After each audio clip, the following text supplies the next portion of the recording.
Tushaus, senior councillors and village councillors, CDC chairpersons, members of indigenous NGOs, other government officials, members of the media, distinguished guests, ladies and gentlemen, Sato Morocco Halikara.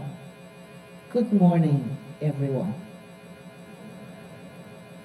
Well, we have just recently concluded our Heritage Month's observances and have seen the display of our rich and glorious culture on all fronts. I believe that the month has served its purpose to highlight such richness. I commend all of you for sharing and participating and making this a grand success. I must also pause to say a special congratulations to our newly crowned Heritage Queen, Miss Esther Marceau, Region 1, Moruca Subregion. We wish her the very best in her endeavors towards championing the rights and cause of her fellow indigenous peoples. Congratulations too to the Heritage Football Champions, the Region 1 Moruca team.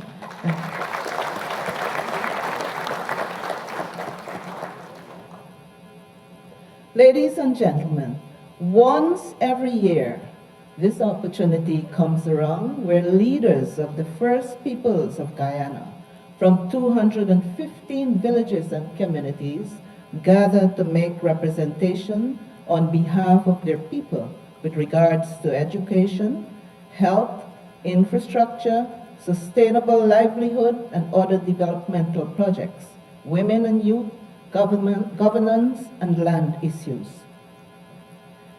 It is the highly anticipated National Tushaus Conference, and this year it has moved down on the calendar from July to October, but that was a collaborative decision made to avoid the terrible discomfort caused by the rains. But here at this National Tushaus Conference is where burning issues are highlighted and solutions are sought. Leaders, this is where you and your government get to plan and work together to achieve your dreams for our brothers and sisters in the hinterland. So this gathering of Tushaus is most important. Most important to the women and children waiting for you to return to your villages. Most important to the youth of the villages. And most important to the men of the villages. Your time here is precious, indeed. So from today and the next 4 days, while you meet old friends and bond with new ones, let us use this forum wisely. Let us place our ideas for the sustainable development of our communities and our problems and their solutions on the table for discussion. We have problems, let us bring solutions for our problems also. Let us place them on the table for discussion together. Together, we will examine and weigh those ideas for worth and tackle and grapple with those problems to find solutions. Let us address the serious issue of climate change, for instance, and how we are going to combat it. Because of the change of weather patterns, floods and dry weather this year in many villages, especially those in the North Pacaramas, the cassava harvest was severely disrupted. And I understand that Aishalton, Sand Creek, and Karasabai were also affected. Government's response in providing food relief to most of these villages through the CDC was prompt. However, a few of them are being assessed for specific actions. We would like to thank all the persons who contributed towards this effort. Tushaus, senior councillors, CDC chairpersons, your government, The APNU AFC government, as always, stands ready to work with you and will ensure that the necessary funds are provided to support this conference every year. From when we came into office in 2015 and each year after, we have increased the NTC allocation.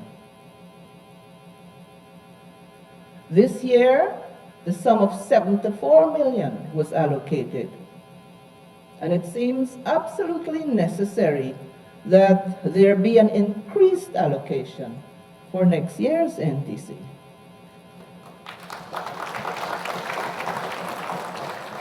The subvention for the NTC's operations has also increased by 67% from 12 million in 2015 to 16 million in 2017 and 2018 respectively, and now 20 million in 2019. The agreement for the land to build the NTC's headquarters has been signed, and our president has promised a bigger piece of land for the building of a heritage village. Since we have outgrown the current village and now need an extension. Brothers and sisters, may I remind you that all this is made possible through the hard-earned taxpayers' money. And I really think that the Minister of Finance, the Honorable Winston Jordan, is a magician. Because although your government lowered VAT from 16% to 14%, he has still managed this huge increase for this conference. And that is not all. In just over 4 years, old age pension rose to 20,400. I can't even remember how much it was in 2014. A little sum, I think. Public assistance has also increased and is now 9,500. Nursery schools are now getting lunch in school. Not a little snack, but lunch. And let us do a little math here. Let us work out the cost of lunch for one child. Let us examine how much money parents of the nursery school children would have to spend for lunch if the schools were not providing any. We know that the cheapest lunch in the hinterland costs about $500. You know, hinterland price, $500. If a parent wants to buy lunch for their child, they have to have at least $500. Huh? And we're looking at a simple lunch here. Bora with chicken and rice and a glass of drink. Now multiply 500 by 5 school days. That's 2,500 per week, right? Then multiply that by 4 weeks, and that will work out to $10,000 per month per child. So for the school year, which is 9 months, to provide a child with lunch only, the real cost in the hinterland works out to approximately $90,000. And that is government's intervention. This is what we have added to what was there before.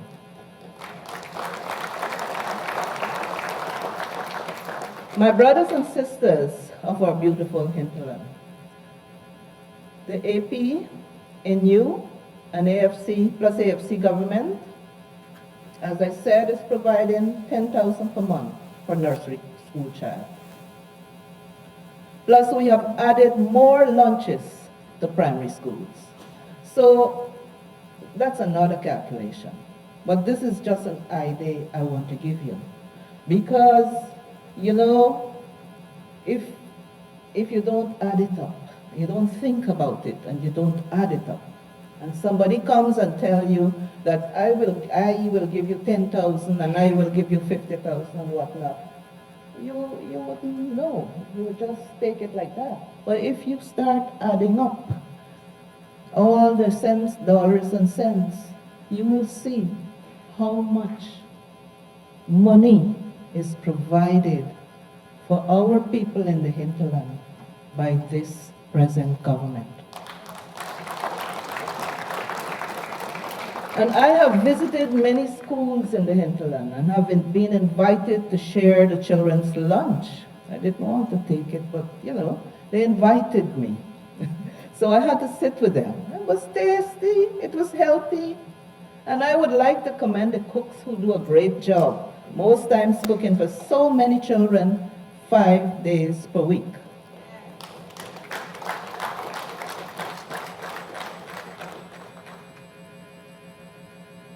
I would like to say that with the introduction of all revenue to the country's purse next year, there will be more benefits for entire families. And here is the forum to discuss such. Here is the forum to discuss it. Now, there is more to be said about this caring government. You must know by now that the President's very own vision, the Hinterland Employment and Youth Service, is taking off like a rocket. There are almost $2 billion invested in the approximately 4,000 youths of the hinterland in the 215 villages and communities to give them a second chance in life have not gone to waste, as some had predicted. Of course, we had some stumbling and some fell, but that is expected in any project of this magnitude.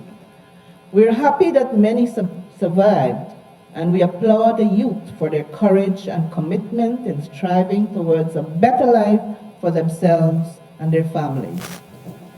I congratulate the parents who supported and the teachers and counselors who supported these youths throughout the program. They are extremely proud of the businesses they have today, which include grocery shops, butcher shops, block making, enterprises, bakeries, beauty salons, as in the case of Parmakotoy, poultry and swine rearing, cattle rearing, fish rearing, boutiques, dressmaking, barbecue hangouts. I was invited on, I think it's in Three Friends, and many more. Some went on to join the Guyana Defense Force. And when they had to write the exam, they said exactly what they learned in Hayes, maths and English and business and social studies and so on. They were able to pass that entry exam. Some became community health workers, and some wrote over their CXC subjects. Hayes taught them to expand their thinking and show them that they can design their own future. What is most amazing too is that many of these young people, these Hayes participants, became tushals and counselors, leaders in their own villages. I congratulate and applaud them and the people who supported them. A hand please to these young people.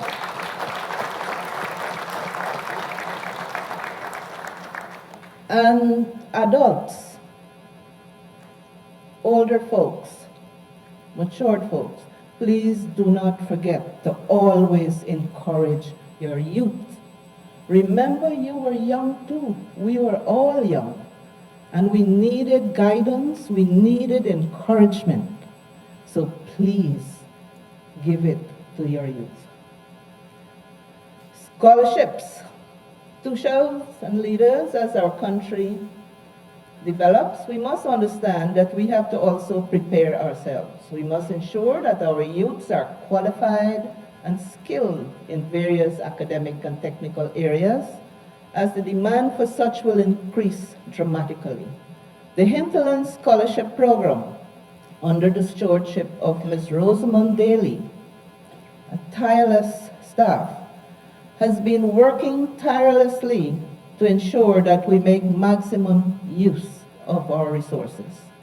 This unit ensures that some of our brightest minds are given the opportunity to further their studies in more resourced institutions on the coastland or within the specific region.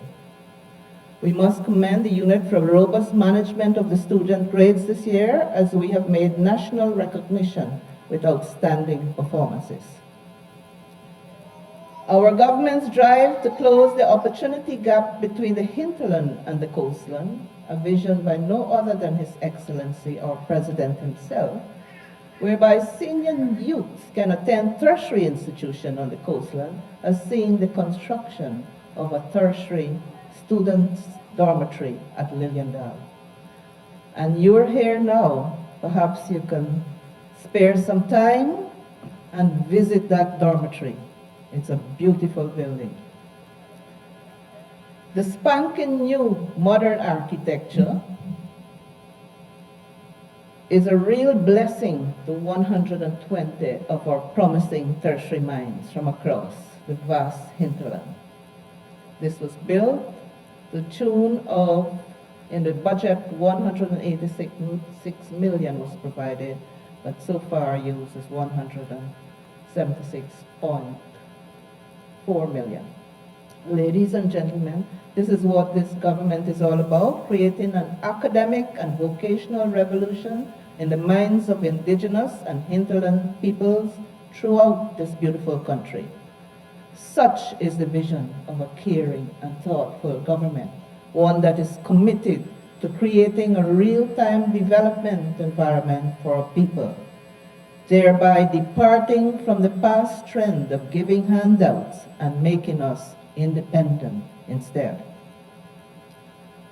Ladies and gentlemen, human capital development is a front burner subject of any government's agenda. Our government is proud of the fact that we have been allocating much more resources towards this cause. And this has been resulting in a change in the way we approach development in Guyana. This means that we can train more of our indigenous youths in various skills and academic areas so that our communities and our country can be in a better place in the future. We are in need of innovative and brilliant minds, as Guyana is at the cusp of economic transformation, a transformation that is based on a shift in paradigm into a green state. This means that we as a nation have to be creative in our thoughts and actions as we charter technological advancements that are eco-friendly and cost-efficient. With oil proceeds imminent, our economy will be stimulated and more industries will be required to service the needs of the country. This is where the expertise and knowledge will be needed as jobs will be made available, albeit on a more competitive basis. We also recognize that our communities need input and expertise. We need more educators, health workers, professional agriculturists, and business people. As such, our team would have been consulting and lobbying for acceptance of students with tertiary institutions such as Carnegie School of Home Economics, Guyana School of Agriculture, Guyana Technical Institute, Guyana Industrial Training Center, Barrow School of Art, the Board of Industrial Training, and even the University of Guyana.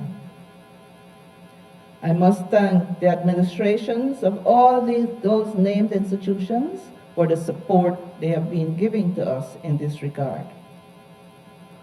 Ladies and gentlemen, 2019 is a special year on our calendar, and in fact on the global calendar. As we're aware, this year has been declared the International Year of Indigenous Languages by the United Nations at the 2018 Permanent Forum on Indigenous Issues.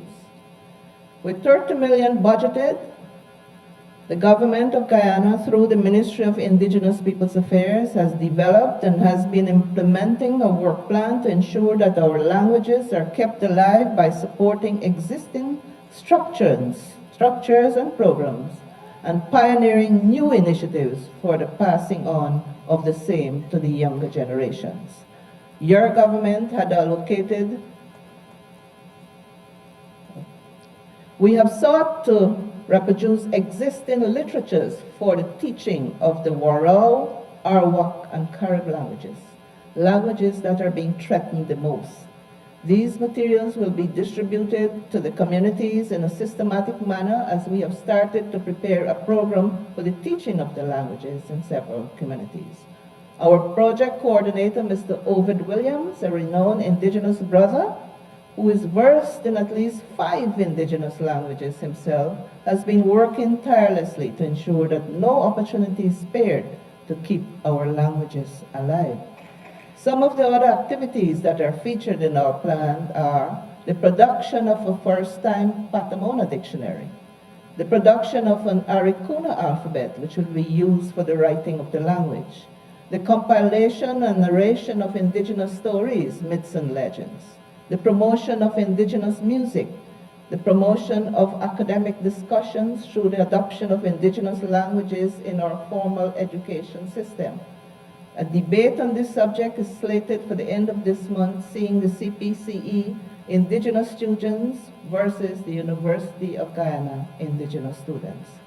Welcome signs in indigenous languages and English, along with founding information for several villages. Tourist handbooks in all 9 indigenous languages. 2020 calendars depicting the 9 nations as seen through the eyes of our children. These are just some interventions that are aimed at preserving and promoting our indigenous languages. Our children must learn to appreciate and cherish this gift. Sports and youth development. Our youths, as already underscored, are our most treasured assets, and we must do everything in our remit to ensure that they have a secured and bright future. The Ministry of Indigenous Peoples Affairs since 2015 has been making tremendous strides towards achieving this goal. In an attempt to eradicate the social ills affecting them, we have been putting high premium on sports as a tool to promote healthy bodies and minds, and to a great extent promote social harmony amongst our peoples. Through our efforts, we have observed improvements in this area in the hinterland. This is seen through the competitiveness of our athletes and teams at the annual Heritage Sports. The administration has made it clear that the selection of teams for Heritage Games had to be strictly based on qualifying playoffs, since it is a contradiction. Some teams were disgruntled a bit with this arrangement, since it is a contradiction of the past norms. But in all fairness, the efforts and sacrifice of those who stepped up to the test and the promotion of standards, we cannot afford less. Since 2017, we have seen developments that have taken place with regards to the North Pakarama football tournament. Last year in Quito, we had the presence of the Guyana Football Federation and one of the directors of FIFA.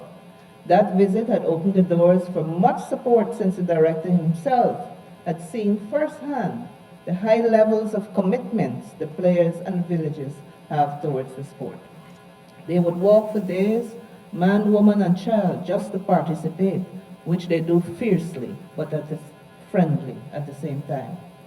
This year in Kamana, we have been blessed again to have another high-ranking FIFA coach and educator who presented millions worth in gears to 20 teams that were present. The Guyana Football Federation also offered tremendous support in the areas of refereeing and coaching of referees for the tournament. The Ministry of Indigenous Peoples Affairs, recognizing the importance of sports in the indigenous communities, has also ensured that someone is employed under the ministry to promote and work along with the other relevant agencies for the advancement of the same, specifically in the hinterland. Today, every village that was visited has gotten themselves into properly organized clubs with constitutions and the holding of general meetings where elections of office bearers were staged. I would like to touch a bit on ICT. I was invited by no other than the Minister of Public Telecommunications, the Honorable Catherine Hughes, to travel with her on her outreach. She was going in Region 9. She traveled to Region 9 and she was checking up on all the internet connectivities there. that her ministry had installed. It was a very, very exciting time.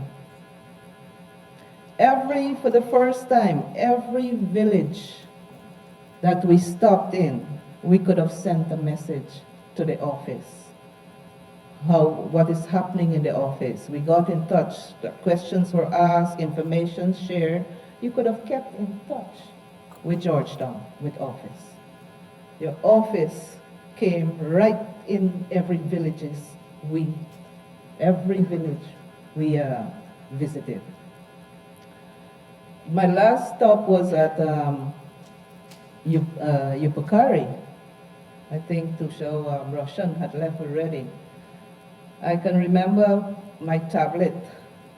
I was waiting for a vehicle, so it had some children there, so I said, let me download Lion King and just give them to look at it. In a moment, under the tree, children, the crowd grew, all of them looking at Lion King on this tablet. This is something that never happened before. Never happened before. So this is a revolution. This is something wonderful. So thank you, Minister Cathy, for taking me on your trip, and thank you for bringing that sort of communication. Thank you to our president for creating that ministry and to focus on communication for our hinterland especially. Economic ventures outside of the promotion of the community development projects that came under the GRIF Fund, the Ministry of Indigenous Peoples Affairs had embarked on developing some economic ventures that will serve not only the communities in which they're located, but the region and the country as a whole.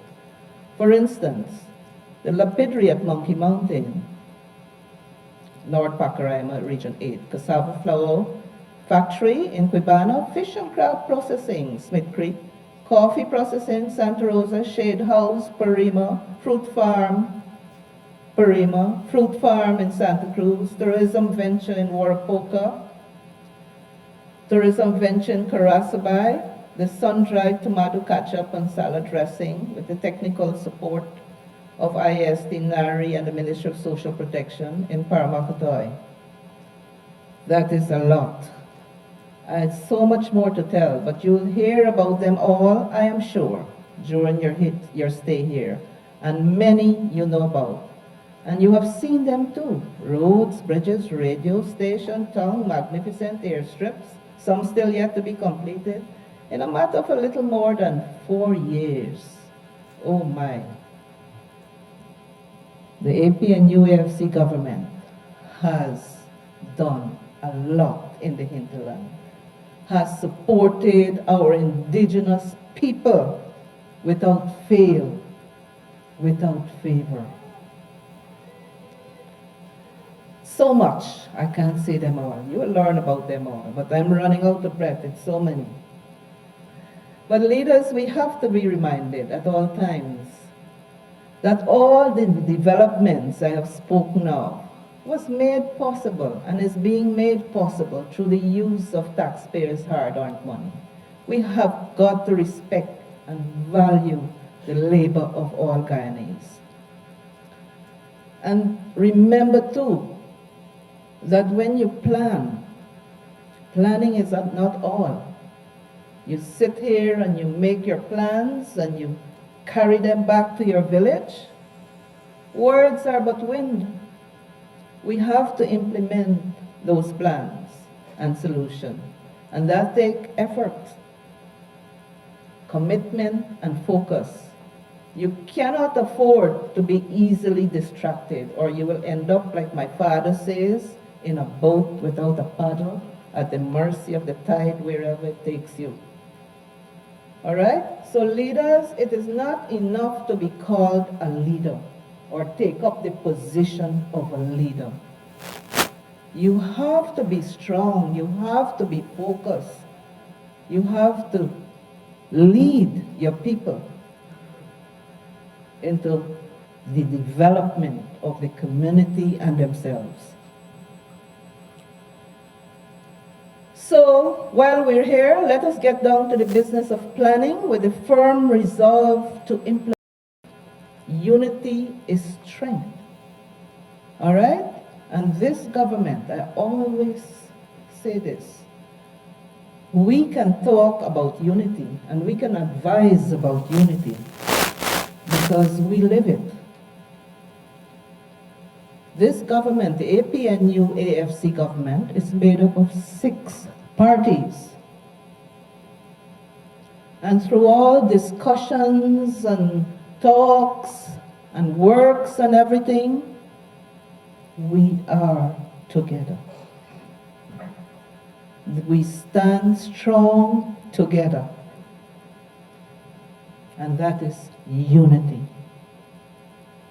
So unity is strength. And I ask you, Tushals and all leaders, to stand together for the development of your communities. Do not make anyone come into your communities and preach division. Criticize from head to toe, backward, forward.